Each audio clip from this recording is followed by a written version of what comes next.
Suryakanta versus Chandrakanta. ಒಂದು ದಿನ ಚಂದ್ರಕಾಂತ ಮೀನನ್ನ ತರೋದಕ್ಕೆ ಫಿಶ್ ಮಾರ್ಕೆಟ್ಗೆ ಹೋಗ್ತಾಳೆ. ಏನಯ್ಯ ಮೀನಿಗೆ ಎಷ್ಟು? ದೊಡ್ಡ ಮೀನು ಬಂದು 400 ರೂಪಾಯಿ ಅಮ್ಮ, ಚಿಕ್ಕ ಮೀನು ಬಂದು 150 ರೂಪಾಯಿ ಅಮ್ಮ. ಏನಯ್ಯ ಏನಕ್ಕೆ ಅಷ್ಟೊಂದು ದುಡ್ಡು ಹೇಳ್ತಿದ್ಯಾ? ಯಾಕೆ ಡಿಸ್ಕೌಂಟ್ ಏನಿಲ್ವಾ ಏನು? ಏನಮ್ಮ ಇಲ್ಲಿ ಬಂದು ಏನ್ ಕೇಳ್ತಿದ್ದೀರಾ? ಇಲ್ಲಿ ಡಿಸ್ಕೌಂಟ್ ಆಫರ್ ಏನು ಇರೋದಿಲ್ಲ, ಎಲ್ಲ ಫಿಕ್ಸ್ಡ್ ರೇಟ್. ಏನ್ ಇವನು ಇಷ್ಟೊಂದ್ ರೇಟ್ ಹೇಳ್ತಾವನಲ್ಲ, ಇವಾಗ ಏನ್ ಮಾಡೋಣ ಅಂತ ಯೋಚನೆ ಮಾಡ್ತಾ ಇರ್ತಾಳೆ. ಆವಾಗ ಅವಳಿಗೆ ಒಂದು ಐಡಿಯಾ ಬರುತ್ತೆ. ಕೂಡಲೇ ಆ ಮೀನ್ ಮಾರೋನ್ ಹತ್ರ, ಅಯ್ಯ ನನಗ ಚಿಕ್ಕ ಮೀನನ್ ಕೊಡ್ತೀರಾ? ಈ ಸಣ್ಣ ಮೀನಾ? ಇದನ್ ತಗೊಂಡ್ ಏನ್ ಮಾಡ್ತೀರಮ್ಮ? ಇದೇನ್ ಸಾಕಾಗುತ್ತೆ? ಸಾರ್ ಮಾಡೋದಕ್ಕೆ ಮತ್ತೆ ಸಾಕೋದಕ್ಕೆ. ಅದನ್ನ ಕೇಳಿ ಆ ಮೀನ್ ಮಾರೋನು ಶಾಕ್ ಆಗ್ತಾನೆ. ಮೀನ್ ಮಾರೋರು ಬಲೆ ಹಾಕಿ ಹಿಡಿಯೋದ್ ನೋಡಿದೀನಿ, ಆದ್ರೆ ಮೀನ್ ಸಾಕೋರು ಇರ್ತಾರಾ? ಸರಿ ಹಂಗೆ ಆಗ್ಲಿ ಅಂತ ಹೇಳಿ ಆ ಚಿಕ್ಕ ಮೀನನ್ನ ಒಂದು ಪಾಲಿಥಿನ್ ಕವರ್ ಒಳಗಡೆ ನೀರ್ ಹಾಕಿ ಅದನ್ನ ಕೊಡ್ತಾನೆ. ಚಂದ್ರಕಾಂತ ಆ ಪಾಲಿಥಿನ್ ಕವರ್ನ ತಗೊಂಡು ಅವಳಗವಳೆ ಈ ರೀತಿ ಹೇಳ್ತಾಳೆ, ಅಮ್ಮ ದೊಡ್ಡ ಮೀನಿಗೆ ಅಷ್ಟೊಂದ್ ರೇಟಾ? ಇವಾಗ ಈ ಚಿಕ್ಕ ಮೀನನ್ನ ನಮ್ಮನೇಲೆ ಸಾಕೊಂಡು ಇದು ದೊಡ್ಡದಾದ್ಮೇಲೆ ಸಾರ್ ಮಾಡ್ಕೊಂಡು ತಿಂತೀನಿ. ಹ ವಾ ಚಂದು, ನೀನ್ ಟಾಪ್ ಕಣೆ ಅಂತ ಅವಳಿಗವಳೆ ಮೆಚ್ಕೊಂಡು ಹೆಮ್ಮೆ ಪಡ್ತಾಳೆ. ಆ ಚಿಕ್ಕ ಮೀನನ್ನ ಅಂದ್ಕೊಂಡ್ ಹಾಗೆ ಅವ್ರ ಮನೆ ಹಿಂದ್ಗಡೆ ಒಂದು ಹಳ್ಳನ ತೋಡಿ ಅದ್ರಲ್ಲಿ ನೀರ್ ತುಂಬಿಸಿ ಆ ಮೀನನ್ನ ಅದ್ರೊಳಗೆ ಹಾಕ್ತಾಳೆ. ಹಾಗೆ ಅದಕ್ಕೆ ದಿನ ಆಹಾರನ ನೀಡ್ತಾಳೆ. ಸ್ವಲ್ಪ ದಿನಗಳು ಕಳೆಯುತ್ತೆ, ಆದ್ರೂ ಆ ಮೀನು ಬೆಳೆಯೋದೇ ಇಲ್ಲ. ಅದನ್ನು ನೋಡಿ ಚಂದ್ರಕಾಂತ ಮನ್ಸೊಳಗಡೆ, ಏನಿದು ಇಷ್ಟು ದಿನ ಆಗ್ತಾ ಬಂತು, 1 ಇಂಚ್ ಕೂಡ ಬೆಳ್ದಿಲ್ಲ. ಇದಕ್ಕೆ ಪ್ರತಿದಿನ ಟೈಮ್ಗೆ ಫುಡ್ ಕೂಡ ಕೊಡ್ತಿದೀನಿ, ಆದ್ರೂ ಇನ್ನೂ ಬೆಳ್ದಿಲ್ಲ. ಇವಾಗ ಏನ್ ಮಾಡೋದು ಅಂತ ಹೇಳ್ತಾ ಯೋಚನೆ ಮಾಡ್ತಾ ಇರ್ತಾಳೆ. ಆವಾಗ ಅವಳಿಗೆ ಒಂದು ಐಡಿಯಾ ಬರುತ್ತೆ. ಆವಾಗ ಅವಳ ಮನ್ಸಲ್ಲಿ, ಏನಕ್ಕೂ ಒಂದ್ಸಲ ಅತ್ತೇನ ಕೇಳೋಣ, ಅವ್ರ ಹತ್ರ ತುಂಬಾ ಮ್ಯಾಜಿಕ್ ವಸ್ತುಗಳಿರತ್ತಲ್ಲ, ಯಾವ್ದಾದ್ರು ಒಂದು ಈ ಮೀನು ಬೆಳೆಯೋದಕ್ಕೆ ಹೆಲ್ಪ್ ಮಾಡುತ್ತೋ ಏನು ಅಂತ ಮನ್ಸೊಳಗಡೆ ಹೇಳ್ಕೊಳ್ತಾ ತಕ್ಷಣ ಸೂರ್ಯಕಾಂತ ಹತ್ರಕ್ ಹೋಗ್ತಾಳೆ. ಸೂರ್ಯಕಾಂತ ಮಂಚದ ಮೇಲೆ ಮಲ್ಗಿರ್ತಾರೆ. ಮೆತ್ತಗೆ ಮಂಚದ ಮೇಲೆ ಹತ್ತಿ ಸೂರ್ಯಕಾಂತ ಕಾಲನ್ನ ಒತ್ತುತ್ತಾ ಇರ್ತಾಳೆ. ಅದನ್ನು ಗಮನಿಸಿದ ಸೂರ್ಯಕಾಂತ, ಏನೇ ಬೆಳಗ್ಗೆನೆ ಬಂದ್ ಕಾಲು ಹಿಡ್ಕೊಂಡಿದ್ಯಾ? ಏನ್ ವಿಷಯ? ಏನ್ ಸ್ಕೆಚ್ ಹಾಕಿದ್ಯಾ ಈ ಸಲ ನೀನು? ಅದು ಅತ್ತೆ, ಮೊನ್ನೆ ಮೀನಿನ ಮಾರ್ಕೆಟ್ಗೆ ಹೋಗಿದ ಕತೆ. ಅಲ್ಲಿ ನೋಡಿದ್ರೆ ದೊಡ್ಡ ಮೀನಿಗೆ ತುಂಬಾ ದುಡ್ಡು ಹೇಳ್ತಿದ್ದ.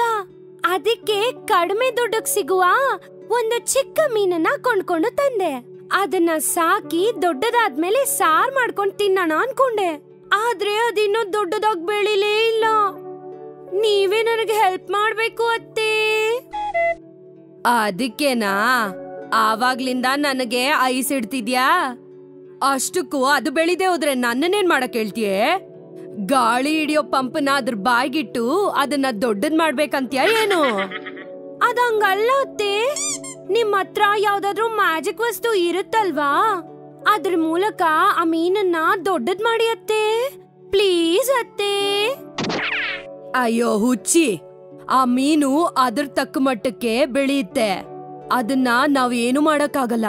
ಅದು ಮಾತ್ರ ಅಲ್ದೆ ಸೃಷ್ಟಿ ವಿರುದ್ಧ ಕಣೆ ಅಂತ ಹೇಳ್ತಾರೆ. ಅದಕ್ಕೆ ಚಂದ್ರಕಾಂತ ಅಳ್ತಾ ಮುಖಾನ ಊದಿಸ್ಕೊಂಡು ಈ ರೀತಿ ಹೇಳ್ತಾಳೆ, ಅಷ್ಟೇನಾ ಅತ್ತೆ? ಊರಲ್ಲಿರೋ ಎಲ್ರಿಗೂ ಹೆಲ್ಪ್ ಮಾಡ್ತೀರಾ. ಹೋದ್ಸಲ ಆ ಗರ್ಭವತಿ ಹೆಂಗಸು ಕೂಡ ಹೆಲ್ಪ್ ಮಾಡಿದ್ರಿ, ಅದಕ್ಕೂ ಮುಂಚೆ ಇನ್ನೊಂದ್ ಹೆಂಗಸಿಗೆ ಹೆಲ್ಪ್ ಮಾಡಿದ್ರಿ, ಆದ್ರೆ ನನಗ್ ಮಾತ್ರ ಹೆಲ್ಪೇ ಮಾಡೋದಿಲ್ಲ. ಏನ್ ಮಕ್ಳ, ನಮ್ಮತ್ತೆ ಗರ್ಭವತಿ ಹೆಂಗಸಿಗೆ ಹೆಲ್ಪ್ ಮಾಡಿದ್ದು ನೀವ್ ನೋಡ್ಲಿಲ್ವಾ? ಹಾಗಿದ್ರೆ ಈಗ್ಲೇ ನೋಡಿ. ನಮ್ ವಿಡಿಯೋಸ್ ಮಿಸ್ ಆಗ್ಬಾರ್ದು ಅಂದ್ರೆ ನಮ್ ಚಾನೆಲ್ ನ ಸಬ್ಸ್ಕ್ರೈಬ್ ಮಾಡಿ ಅಂತ ಅಳ್ತಾ ಇರೋ ಹಾಗೆ ನಾಟಕ ಮಾಡ್ತಾಳೆ. ಅದನ್ನು ನೋಡಿದ ಸೂರ್ಯಕಾಂತ ಚಂದ್ರಕಾಂತ ಹತ್ರ ಈ ರೀತಿ ಹೇಳ್ತಾರೆ, ನಿನಗೆ ಅವ್ರ ಜೊತೆ ಕಂಪ್ಯಾರಿಸನ್ ಯಾಕೆ? ಅಷ್ಟಕ್ಕೂ ಅವ್ರಿಗೆ ನಿನ್ಗಿರೋ ದುರಾಸೆ ಬುದ್ಧಿ ಇಲ್ಲ. ಯಾವಾಗ್ಲೂ ನಾನ್ ನಿನ್ಗೆ ಏನೇ ಹೆಲ್ಪ್ ಮಾಡ್ಲಿ ನಿನ್ ದುರಾಸೆ ಬುದ್ಧಿಯಿಂದ ಹಾಳ್ ಮಾಡ್ತೀಯ ಅಲ್ವೇನೆ? ನಿಮ್ಗೆ ಹೆಲ್ಪ್ ಮಾಡೋಕೆ ಇಷ್ಟನೇ ಇಲ್ಲ, ಅದಕ್ಕೆ ಈ ರೀತಿ ಸಿಲ್ಲಿ ರೀಸನ್ಸ್ ಹುಡುಕ್ತಾ ಇದ್ದೀರಾ ಅಂತ ಹೇಳ್ತಾಳೆ. ಆಗ ಸೂರ್ಯಕಾಂತ ಇನ್ನೇನು ಮಾಡಕ್ಕಾಗ್ದೆ ಅವಳಿಗೆ ಒಂದು ಪೌಡರ್ನ ಕೊಡ್ತಾರೆ. ಅದನ್ನು ಕೊಡ್ತಾ, ಇಲ್ ನೋಡ್ ಹುಡ್ಗಿ, ನೀನು ಅಳ್ತಿರೋದಕ್ಕೆ ಇದನ್ನ ಕೊಡ್ತಿದೀನಿ. ಈ ಪೌಡರ್ನ ಅದು ತಿನ್ನೋ ಫುಡ್ ಅಲ್ಲಿ ಕಲ್ಸು, ಅದು ಬೇಗನೆ ಬೆಳೆಯುತ್ತೆ ಅಂತ ಹೇಳ್ತಾರೆ. ಅದನ್ನ ತಗೊಂಡು ಚಂದ್ರಕಾಂತ ಆ ಮೀನಿನ ಫುಡ್ಗೆ ಕಲ್ಸಿ ಪ್ರತಿದಿನ ಮೀನಿಗೆ ತಿನ್ಸೋಳು. ಆ ರೀತಿ ಆ ಮೀನು ಸ್ವಲ್ಪ ಸ್ವಲ್ಪನೇ ಬೆಳೀತಾ ಬಂತು. ಅದನ್ನು ನೋಡಿ ಚಂದ್ರಕಾಂತ ತುಂಬಾ ಸಂತೋಷ ಪಟ್ಲು. ಅದು ಪ್ರತಿದಿನ ಬೆಳೆಯೋದನ್ನ ನೋಡಿ ಅವಳಲ್ಲಿ ದುರಾಸೆ ಕೂಡ ಬೆಳೀತಾ ಬಂತು. ಮನ್ಸಲ್ಲಿ ಅತ್ತೆ ಕೊಟ್ಟಿದ್ ಮ್ಯಾಜಿಕ್ ಪೌಡರ್ ಚೆನ್ನಾಗೆ ಕೆಲ್ಸ ಮಾಡ್ತು. ನನ್ ಚಿಕ್ಕ ಮೀನು ಈಗ ಇಷ್ಟು ದೊಡ್ಡದಾಯ್ತು. ಇದನ್ನ ಈಗ ಕೊಯ್ದು ನನ್ ಸಾರ್ ಮಾಡಿದ್ರೆ 2 ದಿನ ತಿನ್ಬೋದು.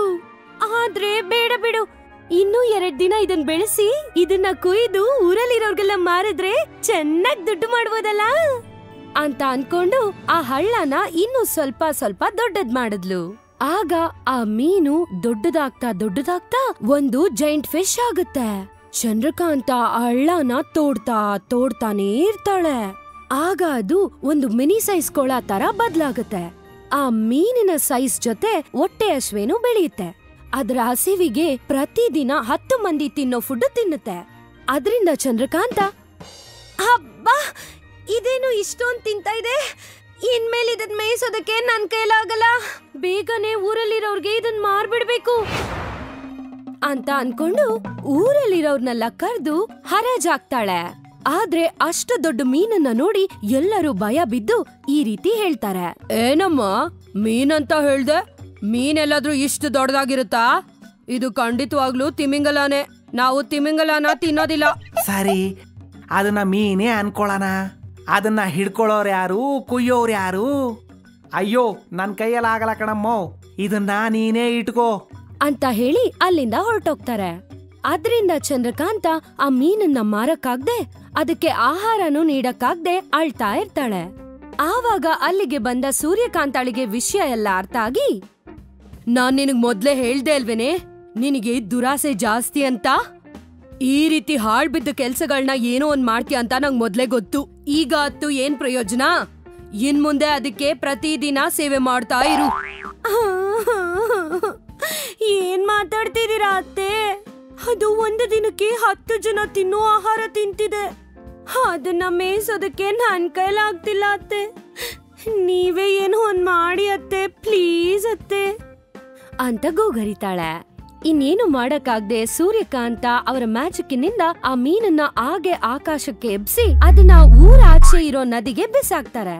ಅದನ್ನು ನೋಡಿದ ಚಂದ್ರಕಾಂತ, ರುಚಿಯಾಗಿ ಫಿಶ್ ಕರಿ ಮಾಡ್ಕೊಂಡ್ ತಿನ್ನೋಣ ಅನ್ಕೊಂಡೆ, ಅದು ಹೋಯ್ತು ಇದು ಹೋಯ್ತು ಅಂತ ಬೇಜಾರ್ ಮಾಡ್ಕೊಳ್ತಾಳೆ.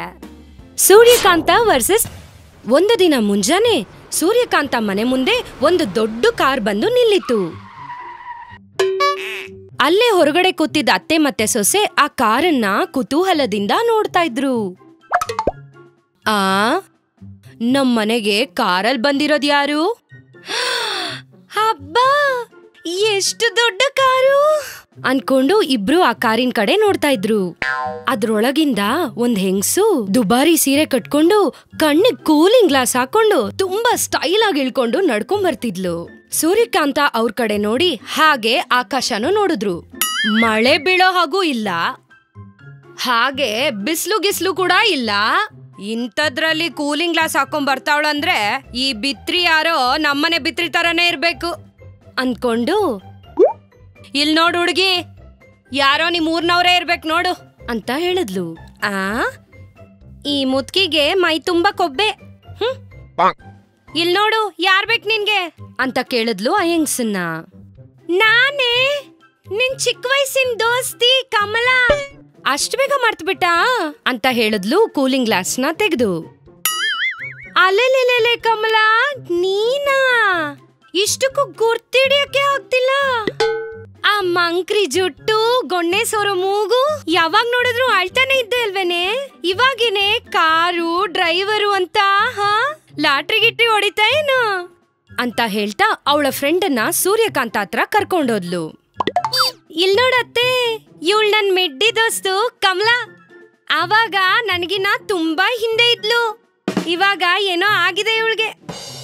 ಹೌದಾ, ಏನ್ ವಿಷಯ ಹುಡುಗಿ, ಈ ಕಡೆ ಬಂದಿದ್ಯಾ? ನನ್ ಮದ್ವೆ ಫಿಕ್ಸ್ ಆಗಿದೆ, ಕಾರ್ಡ್ ಕೊಟ್ಟೋಗೋಣ ಅಂತ ಬಂದೆ. ಆದ್ರೂ ಇವಾಗ ನಾನು ನಿನ್ಗಿಂತ ಎಲ್ಲಾದ್ರಲ್ಲೂ ತುಂಬಾ ಮುಂದೆ ಇದ್ದೀನಿ.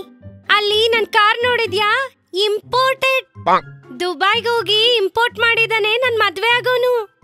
ಅಲ್ಲಿ ನೋಡು ಡ್ರೈವರ್ ಕೂಡ ಇಟ್ಟವನೆ. ನಮ್ಮೂರ್ನಲ್ಲಿ ಅವರೇ ತುಂಬಾ ರಿಚ್ಚು. ಅಷ್ಟಕ್ಕೂ ನಿನ್ ಕಾರ್ಗೀರೇನಾದ್ರೂ ತಗೊಂಡಾ ಇಲ್ವಾ? ನನ್ ಭ್ರಮೆನೆ ಬಿಡು. ನೀನೇನಾದ್ರೂ ಕಾರ್ ತಗೊಂಡ್ಬಿಟ್ಟಿದ್ರೆ ಈ ತರ ಮನೇಲಿ ಇರ್ತಿದ್ಯಾ ನೀನು ಅತ್ತೆಗಿ? ನೀನೇನು ಟೆನ್ಷನ್ ಆಗ್ಬೇಡ, ನನ್ ಕಾರ್ ಜೊತೆ ಡ್ರೈವರ್ನು ಕಳಿಸ್ತೀನಿ. ಕೂಲಾಗಿ ಎಸಿ ಹಾಕೊಂಡು ಹಾಯಾಗಿ ನನ್ ಮದ್ವೆಗ್ ಬಂದು ಚೆನ್ನಾಗಿ ಊಟ ಮಾಡ್ಕೊಂಡು ಹೋಗು ಅಂತ ಹೇಳ್ತಾ ಅವಳ ಮದ್ವೆ ಕಾರ್ಡ್ನ ಚಂದ್ರಕಾಂತಾಳಿಗೆ ಕೊಟ್ಟು ಸ್ಟೈಲ್ ಕಾರ್ ಹತ್ರ ಹೋಗೋವಾಗ ಡ್ರೈವರ್ ಡೋರ್ನ ತೆಗೆದು ಅವಳು ಕೂತ್ಕೊಂಡ್ಮೇಲೆ ಡೋರ್ ಹಾಕ್ತಾ. ಹಾ, ಚಿಕ್ಕ ವಯಸ್ಸಿನಲ್ಲಿ ಚಿಲ್ರೆ ಕಾಸ್ಗೂ ಗೊತ್ತಿರ್ಲಿಲ್ಲ ಇವಳತ್ರ. ಇವಾಗ ದಿಮಾಗ್ ತೋರಿಸ್ತಾ ಇದ್ದಾಳೆ. ಹೇಗಾದ್ರೂ ಇದಕ್ಕಿನ್ನ ದೊಡ್ಡ ಕಾರಲ್ಲಿ ಹೋಗ್ಬೇಕು ಅವಳ ಮದ್ವೆಗೆ, ಆವಾಗ ಇವಳು ಕೊಬ್ಬಿಳಿತ್ತೆ ಅನ್ಕೊಂಡ್ಲು. ಅಷ್ಟ್ರಲ್ಲಿ ಜೋರಾಗಿ ಮಳೆ ಬಿತ್ತು. ಸೂರ್ಯಕಾಂತ ಗಂಡ ಸುಬ್ಬಾರಾವ್ ಆಗಷ್ಟೇ ವರಂಡಾ ಒಳಗ್ ಬಂದು, ಕಾಂತಾ, ಸ್ವಲ್ಪ ನನ್ ಛತ್ರಿ ತಗೊಂಡ್ ಬಾ ಅಂತ ಸೂರ್ಯಕಾಂತಾಳಿಗೆ ಹೇಳಿದ್ರು.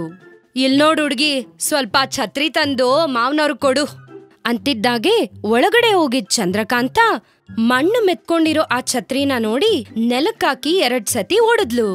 ತುಂಬಾ ಹಳೇದಾಗಿದ್ರಿಂದ ಆ ಛತ್ರಿ ಫಟ್ ಅಂತ ಮುರಿದೋಯ್ತು.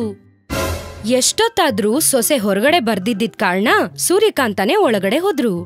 ಆ ಇದೇನೆ ಇಂಥ ಕೆಲ್ಸ ಮಾಡ್ಬಿಟ್ಟೆ ಅಂತ ಕೇಳಿದ್ರು ಮುರ್ದೋಗಿರೋ ಛತ್ರಿ ನಿಂತ್ಕೊಂಡ್ ನಿಂತಿದ್ದ ಚಂದ್ರಕಾಂತನ್ ನೋಡಿ, ಅಯ್ಯೋ ಇದು ನಿಮ್ ಮಾವನ್ ತಾತನ್ ಕಾಲದ ಛತ್ರಿ ಕಣೆ, ಇದೇನಾದ್ರೂ ಮುರ್ದೋಗಿರೋದ್ ನಿಮ್ ಮಾವನ್ ಗೊತ್ತಾದ್ರೆ ನಮ್ ಹಲ್ ಮುರ್ದಾಗ್ತಾನ್ ಕಣೆ, ಇವಾಗ ಏನ್ ಮಾಡೋದು? ಹಾ, ನೀನೇನು ಶಬ್ದ ಮಾಡ್ದೆ, ನನ್ ಜೊತೆ ಬಾ ಅಂತ ಹೇಳ್ತಾ ಅವರ ಹಳೆ ಟ್ರಂಕು ಪೆಟ್ಟಿಗೆಯಿಂದ ಒಂದು ಪುಸ್ತಕ ಹಾಗೂ ಪೆನ್ನನ್ನ ತೆಗೆದ್ರು. ಇದೇನು ಛತ್ರಿ ಬೇಕಂದ್ರೆ ಪುಸ್ತಕ ಆಚೆ ತೆಗಿತಿದ್ದಾರೆ ಅನ್ಕೊಂಡ್ಲು. ಇಷ್ಟ್ರಲ್ಲಿ ವರಂಡಾನಿಂದ, ಕಾಂತಾ, ಏನೇ ಮಾಡ್ತಾ ಇದ್ಯಾ? ಛತ್ರಿ ತಗೊಂಡ್ ಬಂದ್ರೆ ಆ ಸ್ವಲ್ಪ ತಿರಿ ಬಂದೆ ಅಂತ ಹೇಳ್ತಾ ಸೂರ್ಯಕಾಂತ ಚಕಚಕ ಅಂತ ಪುಸ್ತಕದಲ್ಲಿ ಒಂದು ಛತ್ರಿ ಚಿತ್ರನ ಬಿಡಿಸಿದ್ರು. ಅಷ್ಟೇ ಆ ಛತ್ರಿ ಹೊರಗಡೆ ಬಂದು ನಿಜವಾದ ಛತ್ರಿ ತರ ಬದ್ಲಾಯ್ತು. ಆಶ್ಚರ್ಯದಿಂದ ನೋಡ್ತಿದ್ದಿದ್ ಚಂದ್ರಕಾಂತ ನೋಡಿ ಹೇಳಿದ್ರು ಸೂರ್ಯಕಾಂತ, ಇಲ್ ನೋಡು, ಬೇಗ ಹೋಗಿ ಛತ್ರಿನ ನಿಮ್ ಮಾವನ್ ಕೊಡೋಗು ಅಂತ ಹೇಳಿದ್ರು. ಆ ಛತ್ರಿ ತಗೊಂಡ್ ಹೋಗೋವಾಗ ಚಂದ್ರಕಾಂತಾಳಿಗೆ ಮನ್ಸಲ್ಲೊಂದು ಆಲೋಚನೆ ಬಂತು. ಮರುದಿನ ಮಂಚದ ಮೇಲ್ ಮಲ್ಕೊಂಡಿದ್ದ ಅತ್ತೆ ಕಾಲ್ನ ಒತ್ತಾ, ಇಲ್ ನೋಡಿ ಅತ್ತೆ, ನನ್ಗೊಂದ್ ಬೇಕು. ಏನೇ ಬೇಕು? ಅದೇ ಅತ್ತೆ, ನನ್ ದೋಸ್ತಿ ಕಮಲಾ ಮದ್ವೆಗ್ ಬಾ ಅಂತ ಹೇಳಿ ಕಾರ್ಡ್ ಕೊಟ್ಟೋದ್ಲಲ್ಲ, ನೀವು ನೋಡಿದ್ರಲ್ಲ ಎಷ್ಟು ಸ್ಟೈಲ್ ಹೊಡದ್ಲು ಅಂತ. ಅದೇ ರೀತಿ ನಾನು ದೊಡ್ಡ ಕಾರ್ನಲ್ಲಿ ಹೋಗಿ ಅವಳ ಮದ್ವೆ ನೋಡ್ಕೊಂಡ್ ಬರ್ತೀನಿ. ಕಾರ ಅದೆಲ್ಲ ಇಲ್ ಬರುತ್ತೆ? ಅದೇ ಅತ್ತಮ್ಮ, ಮಾವಂಗೆ ಬೇಕಂತ ನೀನು ಛತ್ರಿ ಗೀಚ್ದಲ್ಲ ಬುಕ್ನಲ್ಲಿ, ಹಂಗೇನೆ ನಾನೊಂದು ಒಳ್ಳೆ ಕಾರ್ ಚಿತ್ರನ ಬಿಡಿಸಿ ಆ ಕಾರ್ನಲ್ಲಿ ಅವಳ ಮದ್ವೆಗೆ ಹೋಗ್ ಬರ್ತೀನಿ ಅಂತ ಕೊಸ್ರಾಡಿದ್ಲು. ನಾನ್ ಕೊಡ್ತೀನಿ ಬಿಡು, ಆದ್ರೆ ನಿನಗೆ ಅತಿ ಆಸೆ ಜಾಸ್ತಿ. ಅಷ್ಟಕ್ಕೂ ನಿನಗ್ ಸರಿಗೆ ರಂಗೋಲಿ ಬಿಡ್ಸಕ್ಕೆ ಬರಲ್ಲ. ಇದ್ರಲ್ಲಿ ಚಿತ್ರ ಹೆಂಗೆ ಬಿಡಿಸ್ತೀಯಾ? ಸರಿಗ್ ಹೇಳಿದ್ರಿ ಅತ್ತೆ, ನಮ್ ಸ್ಕೂಲಲ್ಲಿ ಡ್ರಾಯಿಂಗ್ ಅಲ್ಲಿ ನಾನೇ ಫಸ್ಟ್. ನನ್ ಪೇಂಟಿಂಗ್ ನೋಡ್ಕೊಂಡು ನಮ್ ಡ್ರಾಯಿಂಗ್ ಟೀಚರೇ ಕಾಪಿ ಮಾಡ್ತಿದ್ರು. ಇಲ್ ನೋಡಿ, ನಾನು ಕಾರ್ ಗೊಂಬೆನ ಬಿಟ್ಟು ಬೇರೆ ಯಾವ್ದು ಬರೆಯಲ್ಲ, ನಿಮ್ಮೇಲಾಣೆ. ಬೇಕಿದ್ರೆ ಮೊದ್ಲೇ ನಾನ್ ಬರೆದು ತೋರಿಸ್ತೀನಿ ನಿಮ್ಗೆ. ಬೇರೆ ವಿಧಿ ಇಲ್ದೆ ಸರಿ ಅಂದ್ರು ಸೂರ್ಯಕಾಂತ. ಆವಾಗ್ಲಿಂದ ಚಂದ್ರಕಾಂತ ಇಂಟರ್ನೆಟ್ ಅಲ್ಲಿ ಒಳ್ಳೆ ಒಳ್ಳೆ ಕಾರ್ ಗೊಂಬೆನ ನೋಡಿ ಬರೆಯೋದಕ್ಕೆ ಶುರು ಮಾಡಿದ್ಲು. ಆದ್ರೆ ಯಾವ್ದೊಂದು ಸರಿಗ್ ಬಂದಿಲ್ಲ. ಅಯ್ಯೋ, ಇದೇನು ಕಾರ್ ಬೊಂಬೆ ಬರೆಯೋದು ಇಷ್ಟು ಕಷ್ಟನಾ? ಈ ಸಲ ಏನೇ ಆಗ್ಲಿ ಚೆನ್ನಾಗ್ ಬಿಡಿಸ್ಬೇಕು ಅಂತ ಹೇಳ್ತಾ ಪಟ್ಟು ಬಿಡದೆ ಒಂದು BMW ಕಾರ್ನ ಬಿಡಿಸೋದಕ್ ಕಲ್ತ್ಕೊಂಡು ಆ ಮ್ಯಾಜಿಕ್ ಬುಕ್ ನಲ್ಲಿ ಬರ್ದ್ಬಿಟ್ಲು. ಅಷ್ಟೇ, ಫಟ್ ಅಂತ ಆ ಕಾರು ಅವ್ರ ಮನೆ ಮುಂದೆ ಪ್ರತ್ಯಕ್ಷ ಆಯ್ತು. ಮನೆ ಮುಂದೆ ಆ ಕಾರನ್ನ ನೋಡಿದ ಸೂರ್ಯಕಾಂತಾಳಿಗೆ ಎಲ್ಲ ವಿಷಯ ಅರ್ಥ ಆಯ್ತು. ಈ ಬಿತ್ರಿಗೆ ಎಷ್ಟ್ ಹೇಳಿದ್ರು ಅರ್ಥನೇ ಆಗಲ್ಲ, ಈಗ ಅದೇನ್ ಮಾಡ್ತಾಳೋ ಏನೋ ಅಂತ ಅನ್ಕೊಂಡು, ಇಲ್ ನೋಡಿ ಅತ್ತಿ, ನಾನು ಈ ಕಾರ್ನ ಓಡಿಸ್ಕೊಂಡೋಗಿ ಅವಳ ಮದ್ವೆಲಿ ಪಾಮ್ ಪಾಮ್ ಅಂತ ಹಾರನ್ ಹೊಡಿಬೇಕು. ಅದನ್ ನೋಡಿ ಕಮಲ ಅವಳಿಗಿನ ದೊಡ್ಡ ಕಾರಲ್ಲಿ ಬಂದಿದ್ ನೋಡಿ ಹಾಗೆ ಬಾಯಲ್ಲಿ ಬೆರಳಿಟ್ಕೋಬೇಕು ಅಂತ ಹೇಳ್ತಾ ಖುಷಿ ಖುಷಿಯಾಗಿ ಕಾರ್ ಹತ್ತಕ್ ಹೋದ್ಲು. ಅಷ್ಟ್ರಲ್ಲಿ ಮಾವ ಸುಬ್ಬಾರಾವ್ ಹೊರಗಡೆಯಿಂದ ಬರ್ತಾ ಕಾಣಿಸ್ಕೊಂಡ್ರು. ಇಲ್ ನೋಡಿ ಮಾವಯ್ಯ, ನನ್ ಜೊತೆ ಬನ್ನಿ, ಈ ಕಾರ್ನಲ್ಲಿ ಊರೆಲ್ಲ ಸುತ್ತಿಸ್ತೀನಿ. ನನ್ ದೋಸ್ತಿ ಮದ್ವೆ ಕರ್ಕೊಂಡೋಗಿ ಬಾಡೂಟ ತಿನ್ನಿಸ್ತೀನಿ. ಬಾಡೂಟನಾ? ಬರ್ತೀನಿ ಬಿಡು. ದಿನ ಈ ಮುದ್ಕಿ ಮಾಡಿರೋ ಅಡ್ಗೆನ್ ತಿಂದು ತಿಂದು ತಿಂದು ನನ್ನ ನಾಲ್ಗೆ ರುಚಿನೇ ಹಾಳಾಗೋಗ್ಬಿಟ್ಟೈತೆ. ನೋಡುದ್ಯಾ ನನ್ನ ಸೊಸೆಗೆ ನನ್ ಕಂಡ್ರೆ ಎಷ್ಟು ಪ್ರೀತಿ ಅಂತ. ಅವಳು ಕಾರಲ್ಲಿ ನನ್ನೇ ಮೊದ್ಲು ಹತ್ತು ಅಂತ ಹೇಳ್ತಿದ್ದಾಳೆ. ನಾನು ಹೋಗ್ ಬರ್ತೀನಿ. ಸೂರ್ಯಕಾಂತ ಎಷ್ಟು ಬೇಡ ಅಂದ್ರು ಸುಬ್ಬರಾವ್ ಕಾರತ್ತಿ ಕುತ್ಕೊಂಡ್ರು. ಇಲ್ ನೋಡು, ನಾನ್ ಎಷ್ಟು ಹೇಳಿದ್ರು ನೀನ್ ಕೇಳ್ತಾ ಇಲ್ಲ. ಹೋಗು, ಅವಳು ಸರಿಯಾಗಿ ಮಾಡ್ತಾಳ್, ಹೋಗು. ಕಾರಲ್ಲಿ ಕುತ್ಕೊಂಡಿದ್ ಸುಬ್ಬರಾವ್ ರೈಟ್ ರೈಟ್ ಅಂತ ಹೇಳ್ತಾ ಇದ್ದಂಗೆ ಚಂದ್ರಕಾಂತ ಕಾರ್ನ ಸ್ಟಾರ್ಟ್ ಮಾಡಿದ್ಲು. ಇಬ್ಬರು ಸೂರ್ಯಕಾಂತಳಿಗೆ ಬಾಯ್ ಬಾಯ್ ಅಂತ ಹೇಳಿ ಹೊರಟ್ರು. ರೋಡ್ ಮೇಲೆ ಒಳ್ಳೆ ಸ್ಪೀಡಲ್ಲಿ ಓಡ್ಸಿದ್ಲು ಚಂದ್ರಕಾಂತ. ಮಾವ, ನಿಮ್ಗೆ ಎಸಿ ಹಾಕ್ಲಾ ಅಂತ ಎಸಿ ಹಾಕಿದ್ಲು. ಆಹಾ, ಎಷ್ಟು ಮಜವಾಗೈತೆ. ಮತ್ತೆ ನಿಮ್ ಸೊಸೆ ಅಂದ್ರೆ ಏನ್ ಅನ್ಕೊಂಡ್ರಿ ಮಾವ? ನಿಮ್ಗೋಸ್ಕರ ಎಸಿ ಕಾರ್ ತಗೊಂಡೆ. ಇನ್ ಸ್ವಲ್ಪ ದೂರ ಹೋಗ್ತಿದ್ದಂಗೆ ಇಲ್ ನೋಡಿ ಮಾವ, ಒಳ್ಳೆ ಹಾಡ್ ಕೇಳ್ತೀರಾ ಅಂತ ಸ್ಟೀರಿಯೋ ಆನ್ ಮಾಡಿದ್ಲು. ಹಾಡು ಕೇಳ್ತಿದ್ದಂಗೆ ಸುಬ್ಬರಾವ್ ಎಂಜಾಯ್ ಮಾಡಿದ್ರು.